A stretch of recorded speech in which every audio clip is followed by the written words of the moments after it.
माघ मास महात्म्य कथा 24वां अध्याय। इस अध्याय में आप सुनेंगे राजा द्वारा 100 बोरे धान ब्राह्मणों को दान में दिया जाना, लेकिन राजा के पुरोहित द्वारा उस धान को अपने पास रख लेना, जिसके कारण उसे नरक की प्राप्ति होना और सारस योनि में जन्म लेने पर मजबूर होना। वसु के प्रेत द्वारा धर्मात्मा पथिक से मांगकर गंगा जल पीना और उसके प्रभाव से प्रेत काया से मुक्त होना। वानर के प्रश्नों को सुनकर सारस ने कहा, हे वानर, अपने पूर्व जन्म में आपने नर्मदा नदी के तट पर 100 बोरी धान ब्राह्मणों को संकल्प सहित दान किया था। उस समय तुमने ये दान मेरे ही द्वारा कराया था, क्योंकि तब मैं ही तुम्हारा राजपुरोहित था। उस समय न जाने मैंने किस लोभ के वशीभूत होकर सारा का सारा धान अपने ही पास रख लिया और ब्राह्मणों को नाम मात्र का थोड़ा सा ही अंश दिया। अपने इस पाप के कारण मुझे कालसूत्र नामक नरक में रक्त से भरे कीचड़ में गिराया गया। रक्त के उस दुर्गंधित कीचड़ में मेरा मुख नीचे की ओर करके मुझे डाल दिया गया। मैं उसे चाटता हुआ न जाने कितने वर्षों तक वो नरक भोगता रहा। कौवे और गिद्ध मुझे नोच कर खाते थे। कालसूत्र नरक में मेरा पल भर काटना भी घोर कठिन था, लेकिन मुझे इस नरक में 30 वर्षों तक रहना पड़ा। उस नरक की यंत्रणा का मैं वर्णन नहीं कर सकता हूँ। दूसरे का दान हड़पने के पाप के कारण मुझे ये नरक भोगना पड़ा और उसी समय के दूसरे पाप के फलस्वरूप मुझे ये सारस का शरीर प्राप्त हुआ है। उस समय मैंने अपनी बहन के घर से कांसे का एक बर्तन चुराकर एक जुआरी को दे दिया था। ये जो मादा सारस के रूप में तुम मेरी स्त्री को देखते हो, ये उस जन्म में ब्राह्मणी थी और इसने वो कांसे का बर्तन चुराने में मेरा साथ दिया था। हे वानर, अब तुम अपना और हमारा भूतकाल अर्थात पूर्वकाल जान चुके हो। अब तुम अपना और हमारा भविष्य भी सुनो। अब हम और तुम दोनों ही हंस बनेंगे और ये मादा सारस मेरी पत्नी होगी। हम दोनों ही कामरूप देश में पूर्ण रूप से सुखी जीवन व्यतीत करेंगे। इसके पश्चात हमारा जीवन कल्याणी योनि में होगा। उसके पश्चात हम दोनों को मानव की योनि प्राप्त होगी, जिसमें हम सत्य कर्म अर्थात पुण्य कार्य और पाप कर्म दोनों ही करने को स्वतंत्र होंगे। ये हमारे विवेक पर निर्भर करेगा कि हम सत्कार्य करें या बुरे कार्य। हे वानर, इस प्रकार से ही भगवान शंकर समस्त जीवों को सुख और दुख का उपभोग कराते हैं। हे वानर, अब तुम अपना भविष्य ज्ञान प्राप्त कर चुके हो, इसलिए सुखपूर्वक इस वन में विचरण करो। मैं भी धैर्य धारण करके शांतिपूर्वक सारस का जीवन व्यतीत कर अपनी आयु पूरी करूँगा। ये सुनकर वानर ने कहा, हे सारस, मैंने पहले भी तुम्हारी पूजा की थी और अब भी स्तुति करता हूँ। हे सारस, तुम अपनी पत्नी सहित सुखपूर्वक रहो, तुम्हारा हित हो, कल्याण हो। तुमने मेरा अज्ञान नष्ट कर दिया है। अब मैं भी तुम्हारे कथन को ध्यान में रखकर अपना शेष जीवन वन में व्यतीत करूँगा। इतनी कथा कहने के बाद प्रेत ने कहा, हे द्विज श्रेष्ठ, नदी के तट पर मैंने जब वानर और सारस के इस वार्तालाप को सुना तो मेरा भी अज्ञान नष्ट हो गया। इसके साथ मन का दुख एवं समस्त चिंताएं भी समाप्त हो गईं।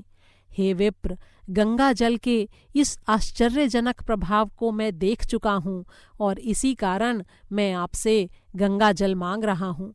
मैं बहुत दुखी हूँ और इसे पीने के लिए लालायित हूँ। हे विप्रवर, सुनो। परिचाया से उत्पन्न कोई ब्राह्मण ग्रामीणों का भजन करवाया करता था। उसका ये रोज का नियम और क्रम था। एक बार उसने किसी अयोग्य व्यक्ति से अशुद्ध रूप में भजन करवा दिया। इस अशुद्ध अनुष्ठान के कारण वो ब्राह्मण राक्षस योनि को प्राप्त हुआ। हे विप्रवर, वो राक्षस रूपधारी ब्राह्मण 8 वर्ष तक मेरे साथ ही यहाँ पर निवास करता रहा।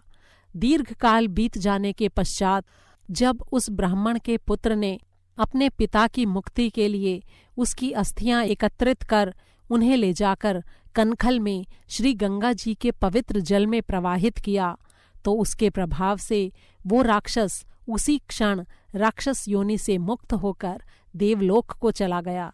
हे पुण्यात्मा विप्र, गंगा जल के इस अद्भुत और चमत्कारी प्रभाव को देखकर ही मैंने आपसे गंगा जल की याचना की है।